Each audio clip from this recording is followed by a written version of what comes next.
राधे राधे सभी स्टूडेंट्स को। तो देखिए, मैं आपको ये सीरीज पढ़ा रहा था और इस सीरीज में हम बायोटेक्नोलॉजी एप्लीकेशन पढ़ रहे थे। तो बच्चों, आप सब कैसे हैं? मैं मनीष अग्रवाल और मैं आपको आज इसमें एक नया टॉपिक पढ़ाने वाला हूँ। बहुत अच्छे तरीके से इसको एनसीईआरटी की लाइन बाय लाइन हम क्लियर करेंगे और बहुत ही कंसेप्चुअलाइज तरीके से चीज को समझेंगे कि उसमें कोई डाउट ना रहे। और डाउट है तो आप फिर मैसेज सेक्शन में मुझे को बताना कैसा ये डाउट है। देखिए, टॉक्सिन की हम बात करेंगे। जो चैप्टर हमारा चल रहा था बायोटेक्नोलॉजी एप्लीकेशन, तो बायोटेक्नोलॉजी एप्लीकेशन में मैंने आपको अब तक जो है दो टॉपिक बहुत अच्छे पढ़ाए। एक था गोल्डन राइस के बारे में पढ़ाया कि हमने कैसे क्रॉप इंप्रूवमेंट करने के लिए गोल्डन राइस का डेवलप किया, और एक मैंने ट्रांसजेनिक टोमेटो पढ़ाया था आपको। Transgenic tomato flavour saver tomato होता है जिसको कि हमने डेवलप किया था पोस्ट हार्वेस्ट लॉस के लिए से बचने के लिए। तो ये बायोटेक्नोलॉजी की एप्लीकेशंस में कुछ टारगेट है हमारे लिए। बहुत चीजें ऐसी आती हैं टारगेट के लिए होती हैं कि भाई आप बायोटेक्नोलॉजी का कैसे बेनिफिट दे पाएंगे मैनकाइंड को, ह्यूमन की समस्याओं को दूर करने के लिए जो इस समय पर मेजर प्रॉब्लम चल रही हैं। तो हम जैसे नैनो टेक्नोलॉजी यूज करते हैं, ऐसी बायोटेक्नोलॉजी जो हमने डेवलप करी, तो उसका क्या है, इस्तेमाल कैसे हम अच्छे से अच्छा कर सकें। हमारी डे टू डे प्रॉब्लम्स के अंदर जो हम पेस्टिसाइड इस्तेमाल कर रहे हैं, एग्रीकल्चर की यील्ड बढ़ाने के लिए मजबूर हैं, हम पेस्टिसाइड्स इस्तेमाल कर रहे हैं, फर्टिलाइजर्स इस्तेमाल कर रहे हैं, तो उनका इस्तेमाल लिमिट कैसे हो, कैसे उनका यूज कम हो, और कैसे हम जो है प्लांट के ऊपर ही हम इतनी उसको रेजिस्टेंस दे दें पौधे को कि हम उसको जो है बिना पेस्टिसाइड के, बिना फर्टिलाइजर के उसका इस्तेमाल कर सकें और वो अपने आप को environmental stress, post harvest loss, है ना, पेस्टिसाइड फ्री, फर्टिलाइजर फ्री।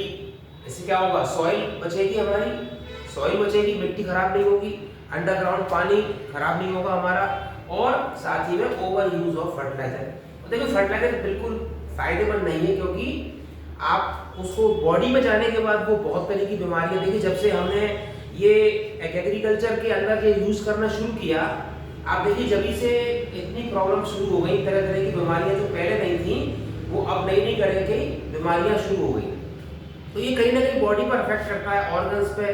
मजबूरी है, हम उसको डाल रहे हैं, स्प्रे कर रहे हैं। तो हमें क्या कोशिश करनी है कि जो हम टेक्निक बना रहे हैं, जो हम नई तकनीक ला रहे हैं, तो कैसे हम उसका इस्तेमाल हम इस तरह से करें जिससे कि हमारा ये केमिकल इफेक्ट होना बॉडी पर बंद हो जाए, कम हो जाए। तो धीरे धीरे करके हमने इसमें दो टॉपिक समझे। अब देखिए, एक बहुत इंपॉर्टेंट, बहुत अच्छी एक खोज है और बहुत इंपॉर्टेंट एक डिस्कवरी है जिसको मैं बीटी टॉक्सिन कहता हूँ। बीटी टॉक्सिन कहता हूँ, इसको समझेंगे पहले कि बीटी का मतलब क्या है। ये शॉर्ट फॉर्म है और इसको हम पूरा पढ़ेंगे। तो ये बैसिलस thuringiensis, बैसिलस thuringiensis एक बैक्टीरिया का नाम है। बैसिलस thuringiensis, ये मैंने इसका बॉटनिकल नेम लिखा हुआ है। बैसिलस thuringiensis ये एक बैक्टीरिया का नाम है। ये हमको पता चला कि भाई ये बैक्टीरिया है और ये एक टॉक्सिन रिलीज करता है। टॉक्सिन का मतलब होता है जहर। एक जहर रिलीज करता है, और ये क्यों रिलीज करता है? सेल्फ डिफेंस के लिए।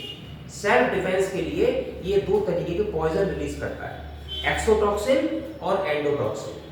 तो यहाँ पर एक्सोटॉक्सिन जो होते हैं बॉडी के बाहर रिलीज होते हैं, और एंडोटॉक्सिन क्या होते हैं, बॉडी के अंदर रिलीज होते हैं, एंडोटॉक्सिन।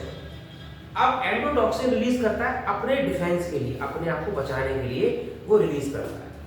अब ये जो एंडोटॉक्सिन्स होते हैं, ये टॉक्सिन्स क्या करते हैं, इसकी बॉडी में ये बनते हैं, जीन के द्वारा बनाए जाते हैं।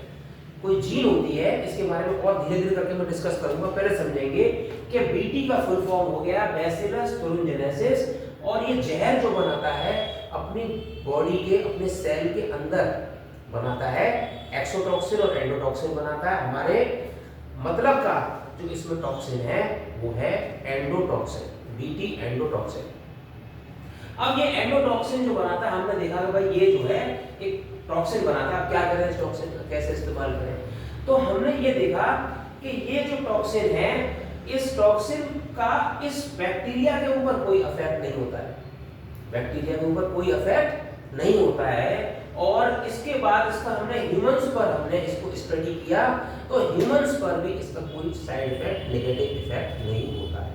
ये दो बातें हमें समझनी। तो फिर इसका इफेक्ट किस पर होता है? टॉक्सिन पर बना ही रहा है। अपने ऊपर भी इसका कोई नेगेटिव इफेक्ट नहीं है और इसका इंसानों पर भी कोई नेगेटिव इफेक्ट नहीं। तो फिर किस पे इफेक्ट है? कीड़े मकोड़ों के ऊपर।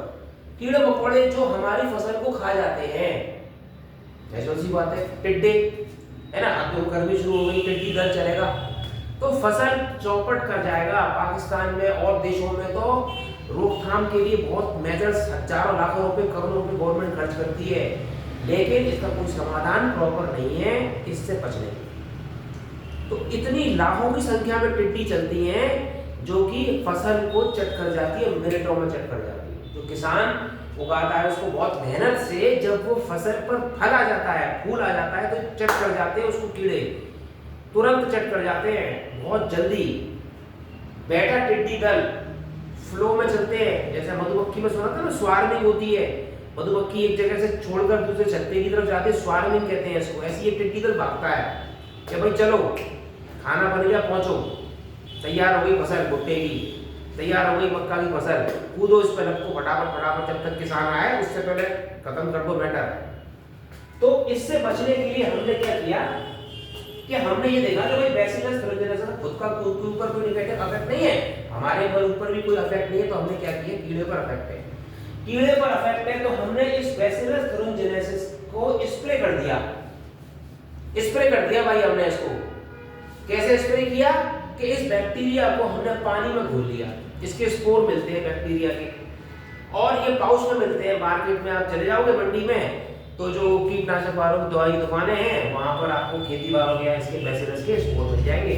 वो आप पानी में जैसी डालोगे, ये बैक्टीरिया जो है ये जो है स्प्रे कर देंगे। और ये मैंने स्प्रे पंप दिखाया है, ये स्प्रे करा जा रहा है पत्ती के ऊपर, पत्ती के ऊपर स्प्रे करा जा रहा है, और इस पत्ती के ऊपर स्प्रे कर दिया मैंने इस बैसिलस का। अब इस पत्ती का तो कोई नेगेटिव इफेक्ट है नहीं इसका, है ना, ना इस बैक्टीरिया का कहीं और इफेक्ट है। अब ये कीड़ा खाने आया, इंजेक्शन बाय इंसेक्ट, मैंने क्या लिखा हुआ, इंजेक्शन बाय इंसेक्ट, कीड़ा खाएगा इसको, टिड्डा खाएगा, जो भी कीड़ा है ना। अभी मैं एक जनरल बात कर रहा हूं कि कोई भी फसल हो सकती है और कोई किसी भी तरीके का कीड़ा लग सकता है उस पर। तो आपको ये बात मालूम है, जैसे मक्का की फसल होती है, कॉटन की फसल होती है ना, और रुई की हो गई, मक्का हो गया, टमाटर हो गया, आलू हो गया, है ना, और आपका चावल हो गया।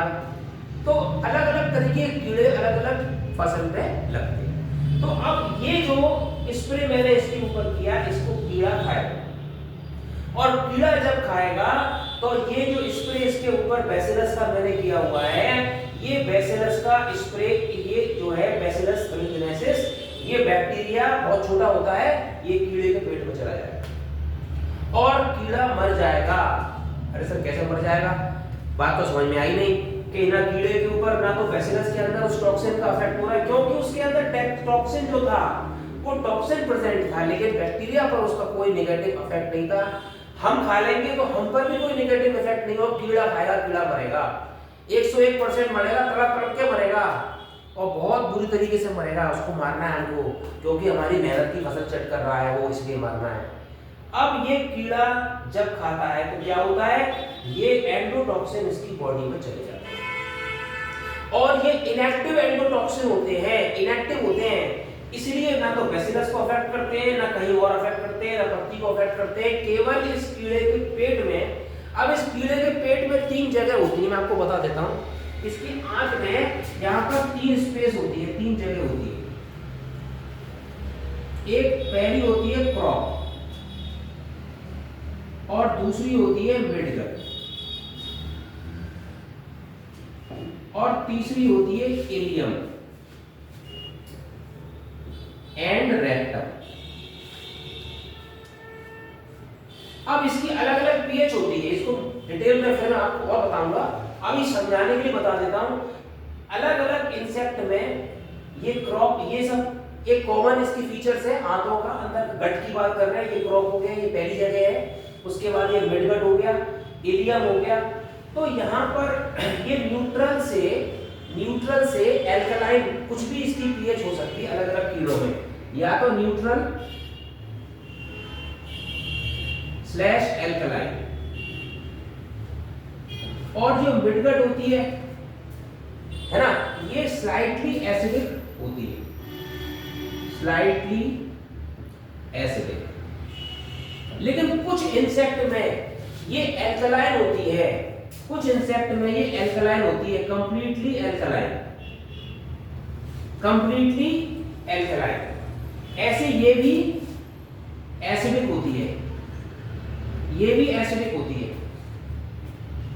तो इस हिसाब से जब ये बैसिलस thuringiensis इसकी मिडगट में पहुंचता है, मतलब यहां वाले हिस्से में पहुंचता है जहां पर इसको एल्कलाइन पीएच मिलती है, एल्कलाइन पीएच मिलती है, तो क्या होता है, ये जो इसकी बैसिलस thuringiensis जो एक इनएक्टिव प्रोटीन बना रहा था, अब इनएक्टिव प्रोटीन बना रहा था बैसिलस thuringiensis, जो इसकी बॉडी में इनएक्टिव थी, हमारी बॉडी में इनएक्टिव थी, लेकिन इस कीड़े के पेट में मिडगट में जाते ही एक्टिव हो जाती है। क्यों हो जाती है एक्टिव?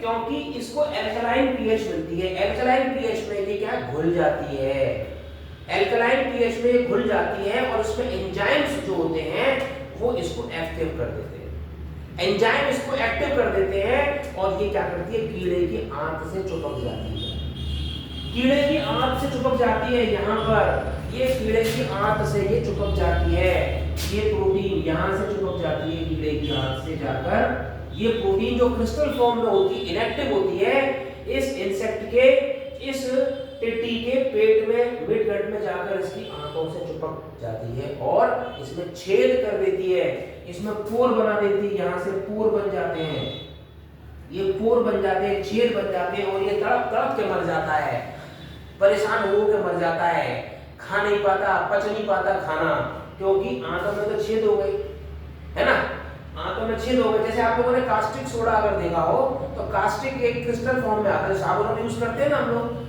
तो वॉशिंग पाउडर में, और जो सस्ती किस्म के साबुन आते हैं वो क्यों हाथ काट देते हैं जल्दी, क्योंकि उनको इतना कास्टिक डाल देते हैं उसके अंदर जिससे जल्दी सफाई दिखाई दे कस्टमर को, भाई एकदम कपड़ा साफ हो गया, चकाचक हो गया, चुटकी में चकाचक करे, है ना। वो चकाचक कैसे कर रहा है, वो तुम्हारे कपड़े को चकाचक बाद में कर रहा है, गला पहले रहा है, कुछ दिन में फट जाएगा, वो तार हो जाएगा। तो कभी आपने अगर कास्टिक को देखा हो तो कास्टिक के क्रिस्टल फॉर्म में होता है, हाथ पे रखोगे हाथ जल जाएगा यहाँ से, इतना तेज होता है, क्यों, वो सोलुबलाइज होने लगता है, पसीने के साथ स्किन में जाने लगता है। ऐसे ये क्रिस्टल जो होते हैं ये इनएक्टिव क्रिस्टल होते हैं बैसिलस के अंदर, जो प्रोटीन बना रहा है बैसिलस बीटी टॉक्सिन नाम से, वो इसके अंदर कैसी है, इनएक्टिव,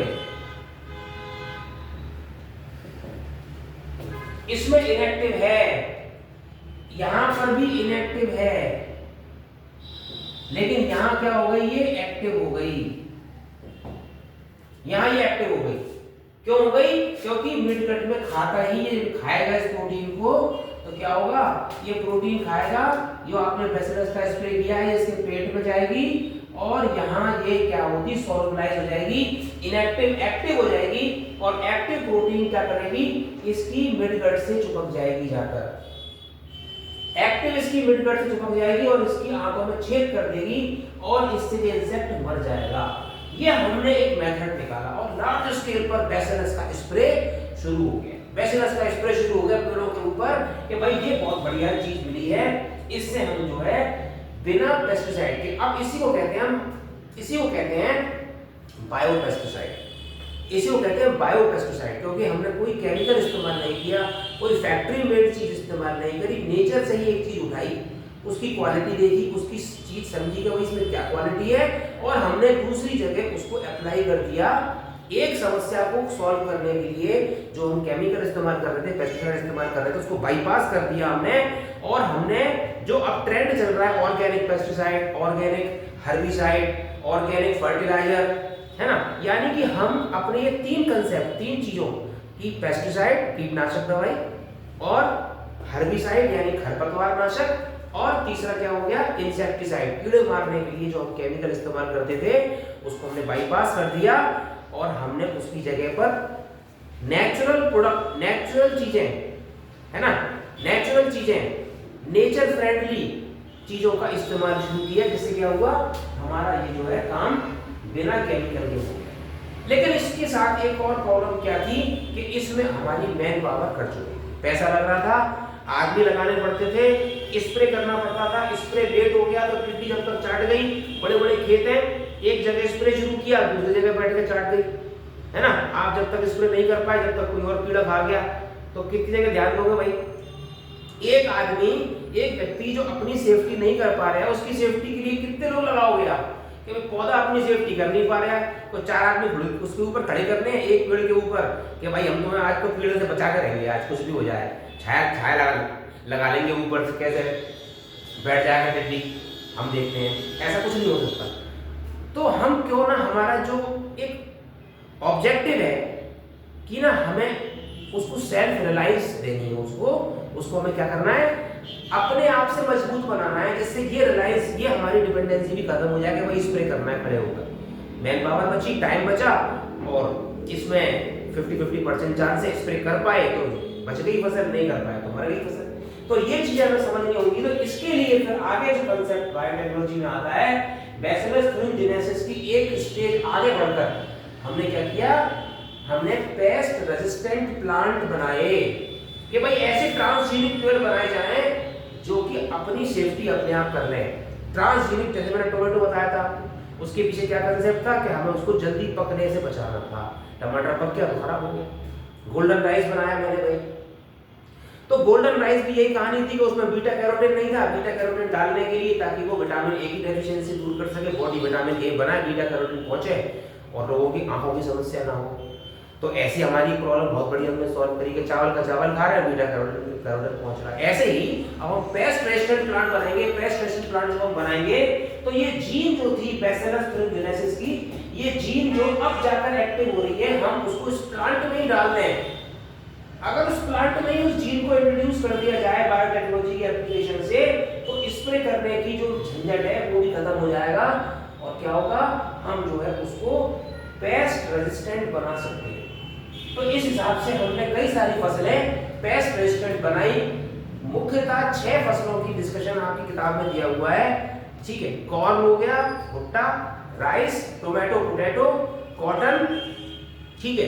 ये इस तरीके से आपका ये जो है हमारा ये फसल जो है क्रॉप को हमने पेस्ट रेजिस्टेंट बनाया इस बैसिलस thuringiensis की मदद से। तो मैं आपको अगले सेक्शन में अब ये बताऊंगा कि बीटी कॉर्न और बीटी कॉटन ये कैसे फसल हमने बनाई कैसे, हमने करा क्या, ठीक है। इस वीडियो में इतना ही। कोई डाउट हो तो आप बताइए, और मैं अगले में बीटी कॉर्न और आगे के सेक्शन बताऊंगा कि हमने पेस्ट रेजिस्टेंट प्लांट कैसे बनाए। Thank you.